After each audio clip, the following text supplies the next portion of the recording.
The ice storm didn't just arrive, it colonized the world. It began in the late afternoon, a deceptive, misty drizzle that froze the moment it touched the earth. By nightfall, the Minnesota woodlands were encased in a shell of glass. The wind picked up, screaming through the pines, sounding less like air and more like a physical weight battering against the cedar siding of Elias's farmhouse. Elias sat in the living room, a tumbler of whiskey resting on his knee. He had bought this place 6 months ago, trading the claustrophobia of downtown Chicago for 40 acres of silence. He wanted solitude. He wanted to hear his own thoughts. But tonight, the solitude felt predatory. At 9:14 p.m., the world died. There was no flicker, no brownout warning. The power cut with a violent finality. The hum of the refrigerator, the whir of the furnace, the comforting buzz of the Wi-Fi router, everything vanished in a nanosecond. The silence that rushed in to fill the void was so heavy it felt liquid. It pressed against his eardrums.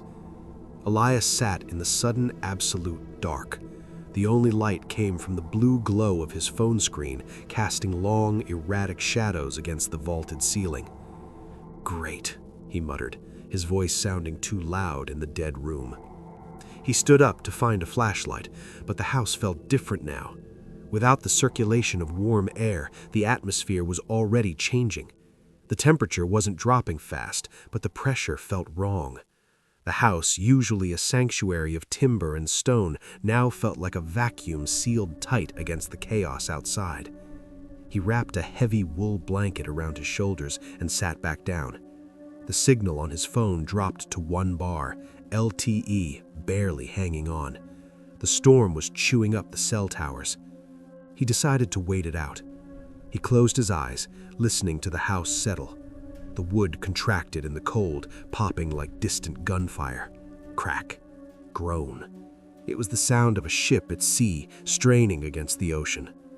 At 10:45 p.m., the phone in his hand buzzed. It was a jarring mechanical vibration that made him jump. He looked at the screen. A notification from his home security app. Alert. Motion detected. Rear deck camera. Elias frowned. The rear deck was elevated, overlooking a steep slope that led down to the frozen creek. No one went back there. In the summer, maybe a bear or a raccoon. In this weather, nothing living should be moving. He swiped the notification. The app opened sluggishly, the loading wheel spinning in a mocking circle, buffering. "Come on," he whispered. Finally, the feed flickered to life. The image was terrible. The infrared night vision was blinded by the intensity of the storm. The sleet was falling so hard it reflected the camera's light, creating a wall of white noise. It looked like a blizzard of television static, a chaotic swarm of gray and white pixels. Elias brought the phone closer to his face. He watched the swirling digital snow. There. A glitch? A shadow? In the center of the static, something dark disrupted the flow. It wasn't the horizontal movement of a branch, it was vertical, a column of darkness standing perfectly still amidst the chaos. Then the feed froze. Connection lost. Elias felt a prickle of unease crawl up his spine. Logic told him it was a deer seeking shelter near the heat of the house. Instinct told him it was something else. He stood up, the blanket sliding to the floor. He picked up the heavy maglite flashlight he kept on the mantel. He didn't turn it on yet. He walked through the open-concept living room into the kitchen. The back wall of the farmhouse was a masterpiece of modern renovation, huge floor-to-ceiling sliding glass doors designed to frame the beauty of the forest. Now they were black mirrors. Elias stopped 5 feet from the glass. The room was pitch black. The only light came from the faint, ghostly luminescence of the snow outside, filtering through the ice-coated glass. He couldn't see out. The condensation from the dying heat of the house had fogged the interior glass, and the ice had glazed the exterior. It was like looking into a clouded cataract. He took a step closer. The floorboards creaked. Squeak! Elias froze. The sound hadn't come from the floor. It had come from the glass. He held his breath. He watched the foggy gray surface of the door. A hand. On the outside of the glass, a hand appeared. It was pale, grayish-blue in the moonlight, with long, slender fingers. It pressed flat upon the pane. Slowly, deliberately, the hand began to move. It wiped the glass. Squeak, squeak. The sound of skin dragging against wet, frozen glass was nauseatingly intimate. The hand dropped away. In the cleared circle of glass, a face appeared. It was pressed tight against the pane, the nose flattened, the skin white as tallow. But Elias didn't register the mouth or the chin. He only saw the eye. It was right at Elias's eye level, a single unblinking human eye. The pupil was fully dilated, a black pit that swallowed the iris. It wasn't looking around the kitchen. It wasn't scanning for valuables. It was locked directly on Elias. The watcher wasn't trying to see what was inside. He was letting Elias know that he was being seen. For a heartbeat that lasted an eternity, man and monster stared at each other through the double-paned thermal glass. Then the spell broke. Elias stumbled back, his boots scrambling for purchase on the hardwood. He raised the heavy flashlight like a club. "Hey!" he roared, his voice cracking with adrenaline. "Get away! I have a gun!" It was a lie. He had a flashlight and a paring knife in the drawer. The face didn't flinch. The eye didn't blink.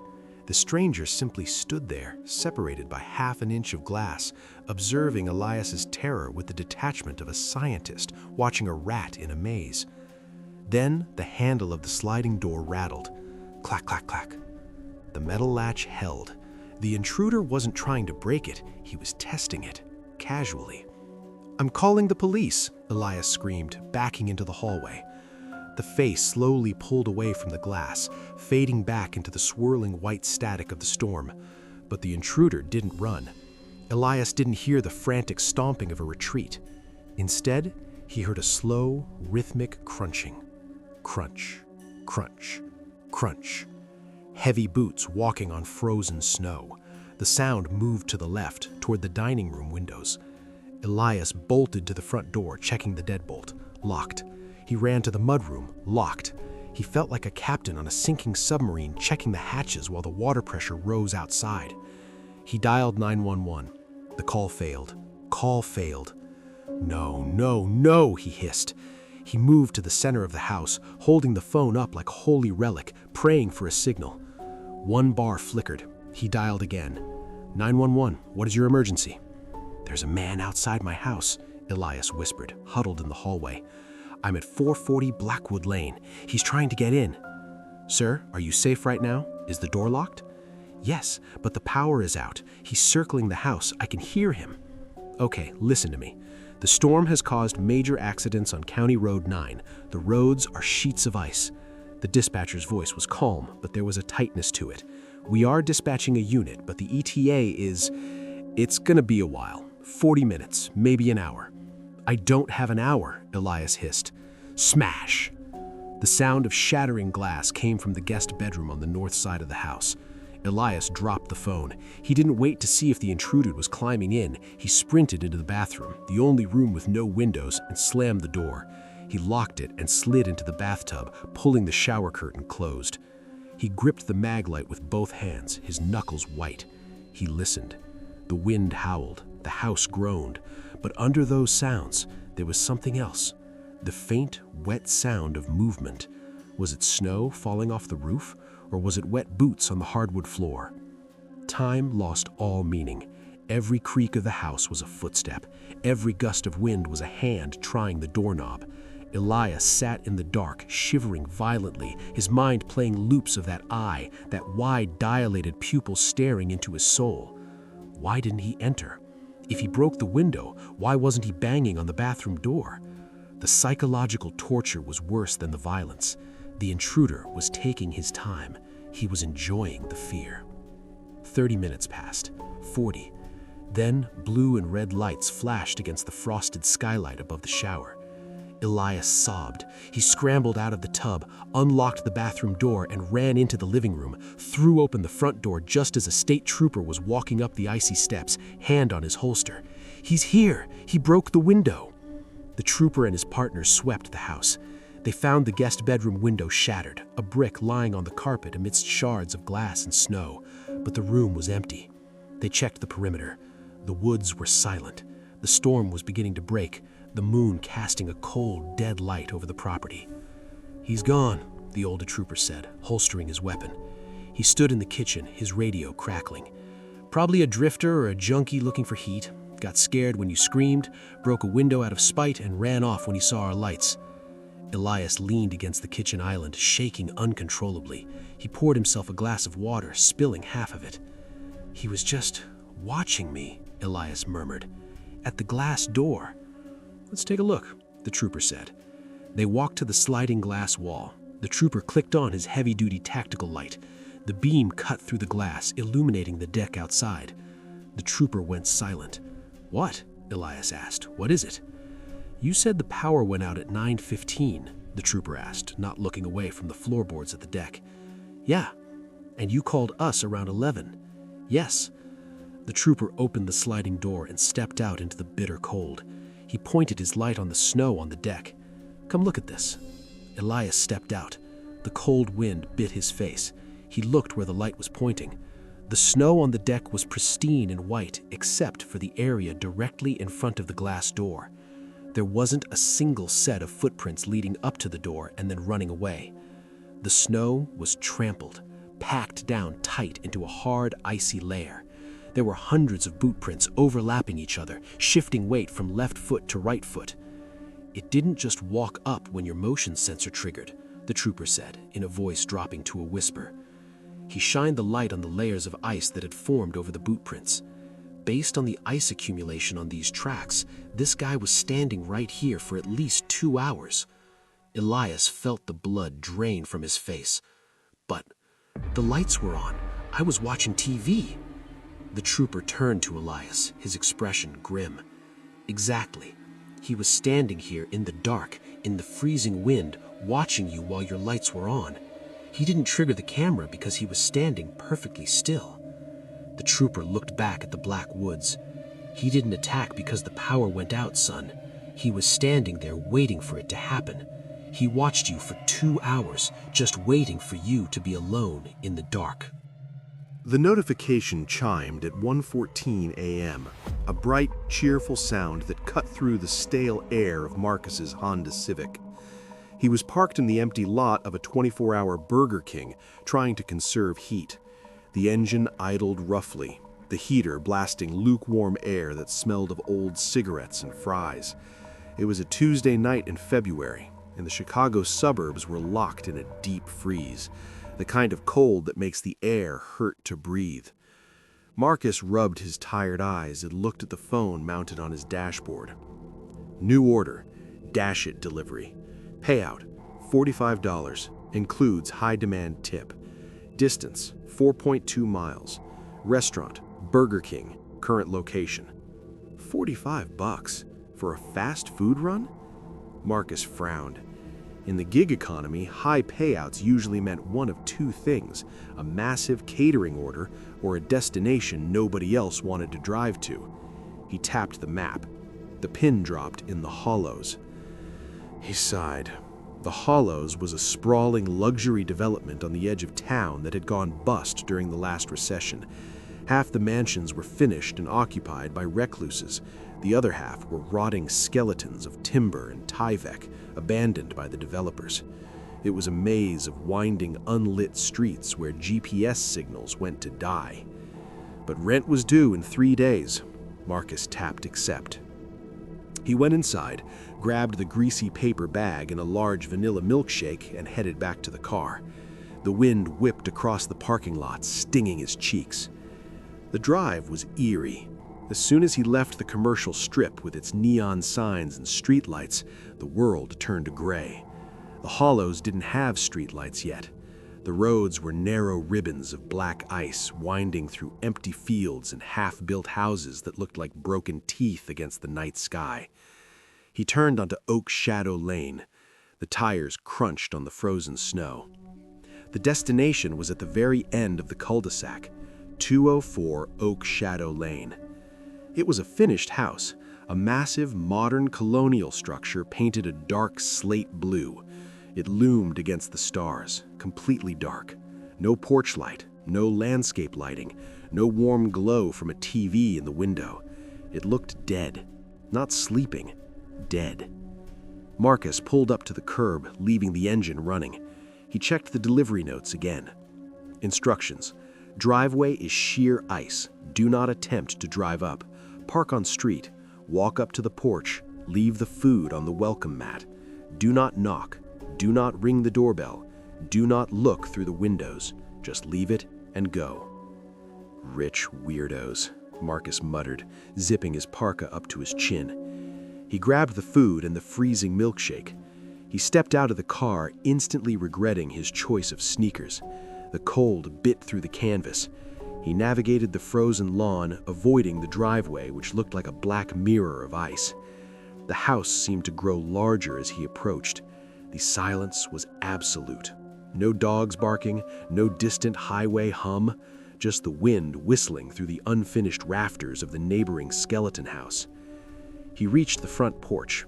It was cavernous, shadowed by tall pillars. He bent down and placed the Burger King bag and the milkshake on the welcome mat, which looked strangely pristine, as if it had never been stepped on. Do not look through the windows.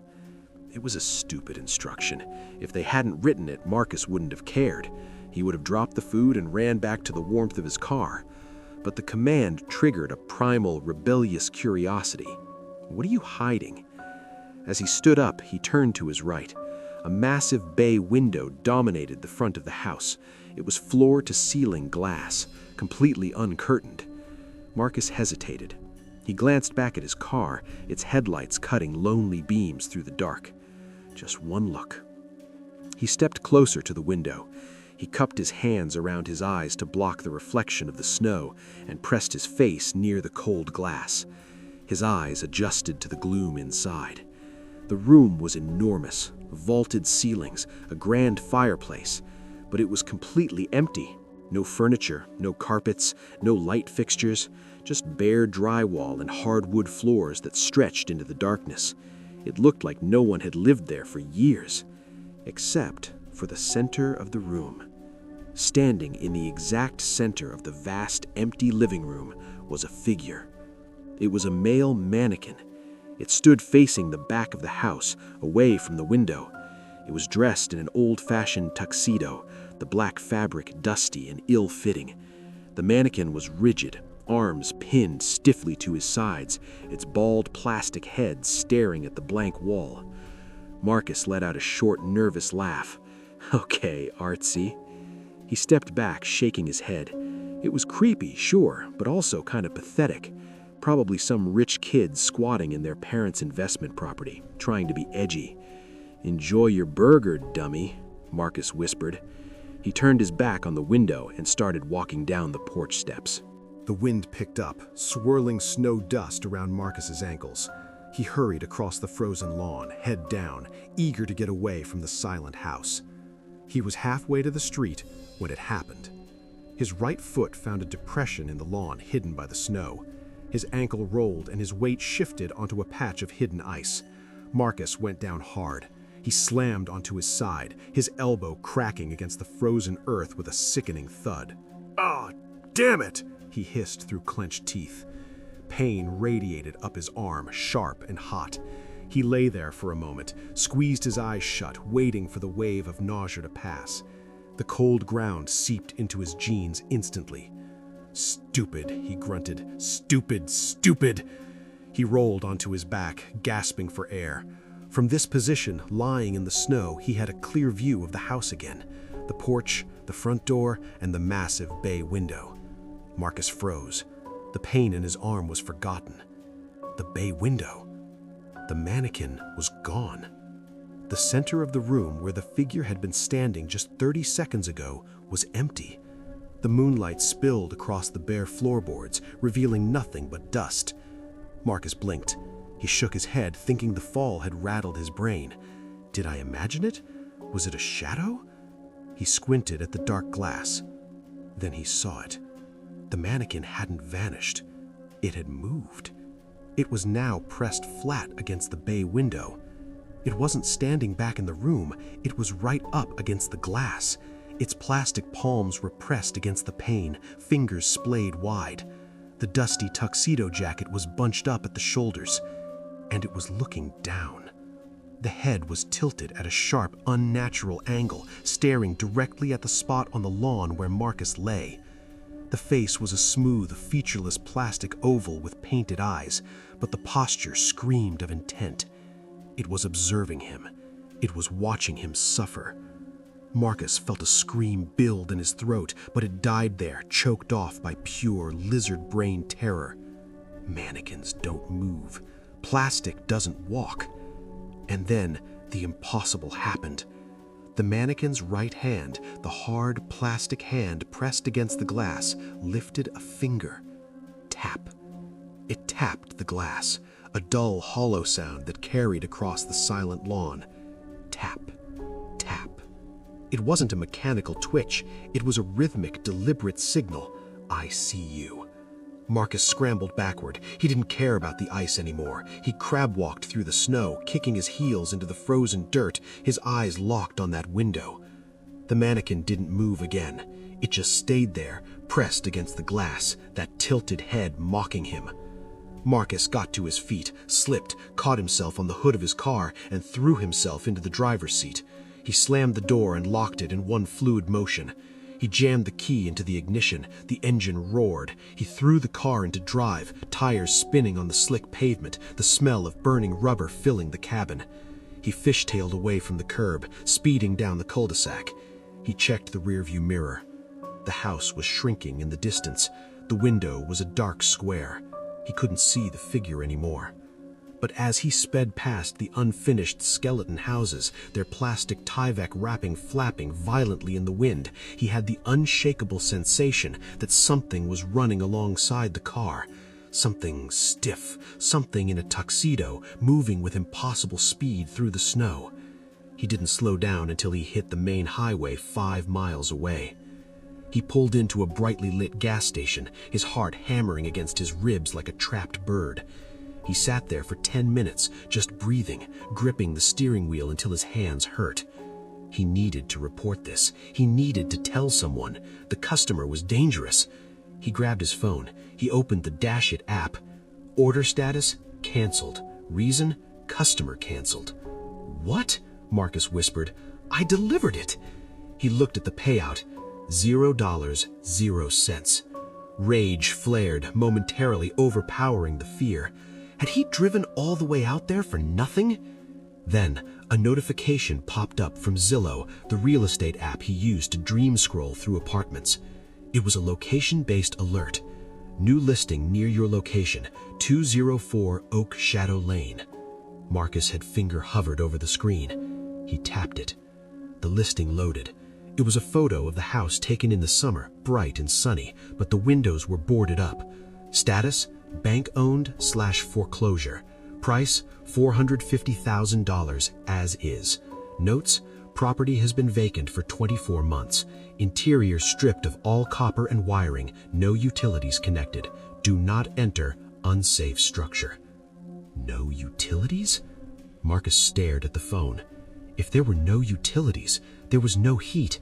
The inside of that house was just as cold as the outside, probably 10 below zero. He thought about the window. When he had looked closely the first time, seeing the mannequin in the center of the room, and when he saw it pressed against the glass later, there was no fog.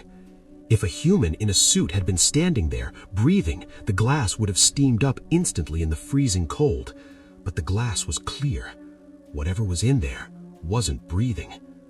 Marcus looked at the delivery confirmation photo he had quickly snapped before walking away.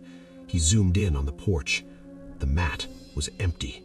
Between he set the bag down and the time he fell on the lawn, maybe 15 seconds, the door had opened and the food had been taken. And then he remembered the milkshake. He pictured the mannequin's smooth, mouthless plastic face pressed against the glass. How do you eat a burger with no mouth? Marcus deleted the app. He put the car in gear and drove, leaving the hollows to its silence. But in his nightmares, he still heard it. Tap, tap, tap. The blizzard didn't just stop traffic, it erased the world. Sarah was at mile marker 212 on Interstate 80 when the red brake lights ahead of her flared and then remained fixed. A wall of crimson stretching into the white abyss. It was Wyoming in February, a landscape that didn't tolerate mistakes. The radio had crackled with news of a jackknifed semi-truck blocking both eastbound lanes 5 miles ahead. Then the signal died, swallowed by the storm. That was 6 hours ago. Now it was 3:15 a.m. The wind was a physical force, buffeting Sarah's Toyota RAV4, rocking it gently like a cradle. The snow was falling horizontally, a hypnotic stream of white static that buried the tires and crept up the wheel wells. Sarah sat in the driver's seat, wrapped in her puffy coat, staring at the digital thermometer on the dashboard. Minus 18 degrees Fahrenheit. 18 below, she whispered. The sound of her own voice was startling in the small cabin. She checked the gas gauge, just under a quarter tank. She knew the survival protocol. Run the engine for 10 minutes every hour to keep the cabin temperature above freezing, then shut it off to conserve fuel. Ensure the exhaust pipe is clear of snow to prevent carbon monoxide poisoning.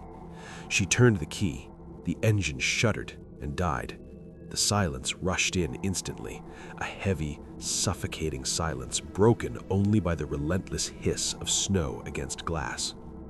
Outside, the highway was a graveyard of metal. Thousands of cars, trucks, and SUVs were stranded in the pass.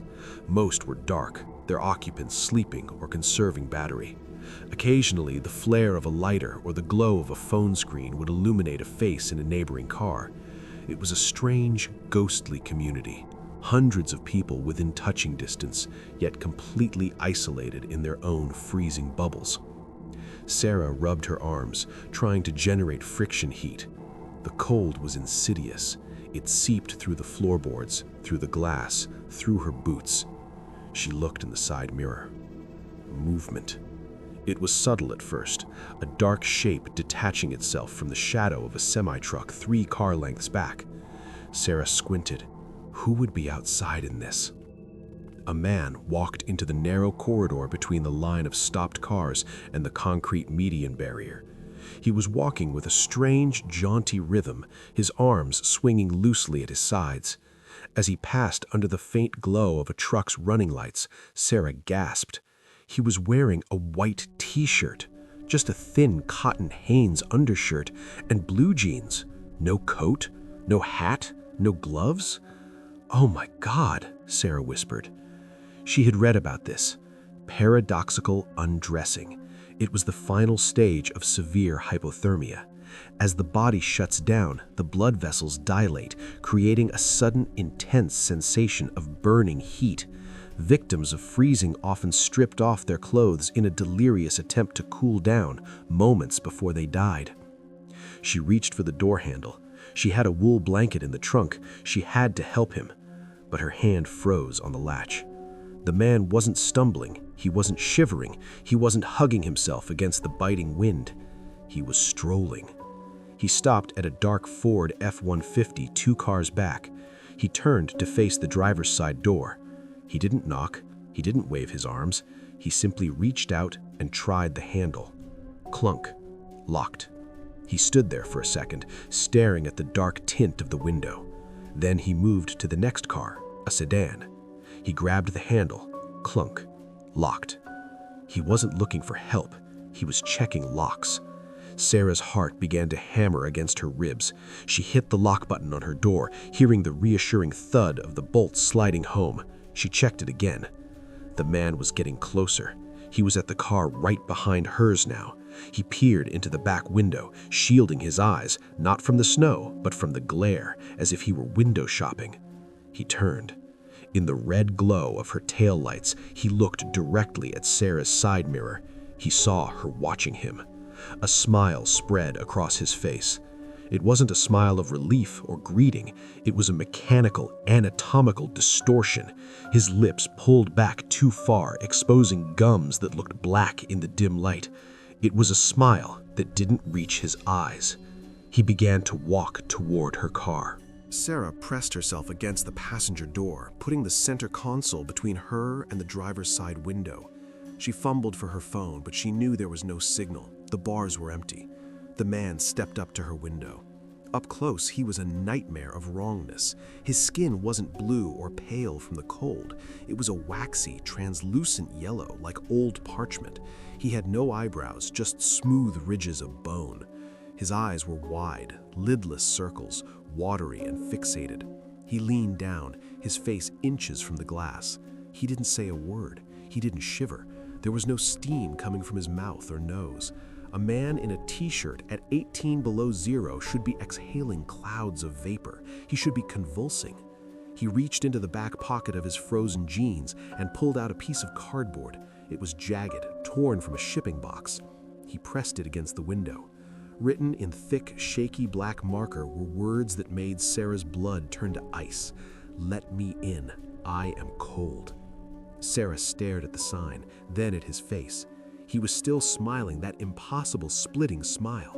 She shook her head violently. "No!" she screamed, her voice cracking. "Go away!" He didn't react to her voice. He just tapped the sign with a long yellow fingernail. Tap, tap, tap. "I am cold." But he wasn't. He looked comfortable. He looked like he was enjoying the breeze. He dropped the sign. It fluttered to the ground and was instantly buried by the drifting snow. He reached for her door handle. Sarah watched the lock pin. "Please hold, please hold." He pulled. The handle snapped up. The door shook, but the lock held.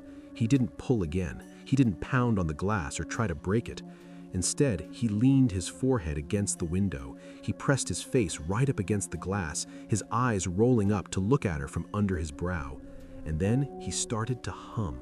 It was a low, resonant sound that Sarah felt in the frame of the car more than she heard. Hum, a single, monotonous note. He tapped the glass with one finger. Tap, tap, tap, rhythmically, like a heartbeat. Sarah grabbed a canister of pepper spray from her purse, her thumb trembling on the trigger. "Get away!" she yelled again. He stayed there for 5 minutes, just staring, smiling, tapping. The cold radiating from the glass where his forehead touched it seemed intense, unnatural. Then his eyes shifted. He looked past Sarah, toward the car ahead of hers. It was a minivan.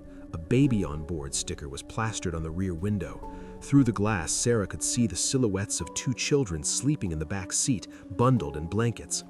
The man in the t-shirt pushed himself off Sarah's car. He gave her a little wave, a stiff, jerky motion of the fingers like a puppet being pulled by strings. He walked to the minivan. Sarah slammed her hand onto her horn. Honk! The sound was deafening in the silent canyon of cars. The man didn't flinch. He didn't jump. He simply reached out and grabbed the handle of the minivan's sliding door. Click. The door slid open. Sarah screamed, "Hey, wake up!" She laid on the horn again. Honk, honk, honk. The interior light of the minivan flickered on. A woman in the driver's seat sat up, blinking, confused. She turned and looked at the open door. The man in the t-shirt stood in the opening. For a split second, the woman and the creature stared at each other. The man's smile vanished. His face went slack, revealing a hollow, lifeless expression that was infinitely worse than the grin. It was the face of a corpse that had forgotten to mimic life. Sarah screamed. The man didn't attack. He didn't lunge. He simply stepped back. He grabbed the handle of the door and slammed it shut again. Then he turned and walked into the median. He stepped over the concrete barrier and walked into the darkness of the opposite lanes, disappearing into the swirling vortex of the blizzard as if he were made of snow himself. Morning brought the rumble of diesel engines. The plows had broken through. State troopers were moving down the line, banging on windows, waking drivers, checking for those who hadn't survived the night. When a trooper knocked on Sarah's window, she practically fell out of the car. She was hysterical. She grabbed his coat. "The man," she sobbed. "The man in the t-shirt. He opened the van. He tried to get in." The trooper looked at her with pity. "Ma'am, calm down. It's been a long night. The altitude and the cold can cause hallucinations." "It wasn't a hallucination," Sarah insisted. "Ask her." She pointed to the minivan. The trooper sighed. "We'll check." Sarah watched as he walked to the minivan. The woman inside was crying, nodding her head vigorously. The trooper's face changed. He looked serious now. He walked back to his cruiser and grabbed his radio. A few minutes later, another trooper approached Sarah. "Ma'am, did you say he was wearing a white t-shirt and jeans?" "Yes, and no coat. He wasn't cold." The trooper exchanged a look with his partner. "We found a vehicle about a quarter-mile back, a gray sedan. It was parked on the shoulder, completely drifted over." "Is that his car?" "We think so," the trooper said quietly.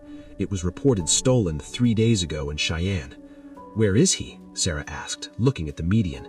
"We don't know," the trooper said, "but we found the owner of the car back in Cheyenne." Sarah felt a chill that had nothing to do with the weather. "What happened to him?" "They said his neighbors found him in his living room," the trooper said, leaning in close, his voice low. "The guy froze to death in his own house.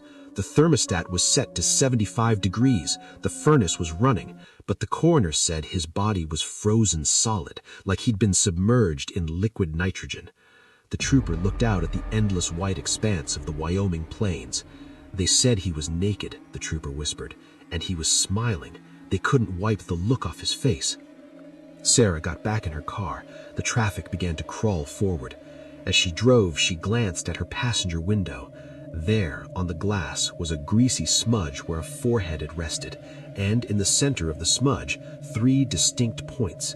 Tap, tap, tap, rhythmically, like a heartbeat. But as the defroster kicked in and the car warmed up, the smudge didn't melt. It wasn't grease. It was frost. The marks were etched into the glass from the outside, frozen so deep they had scarred the pane. The cold hadn't come from the air. It had come from him.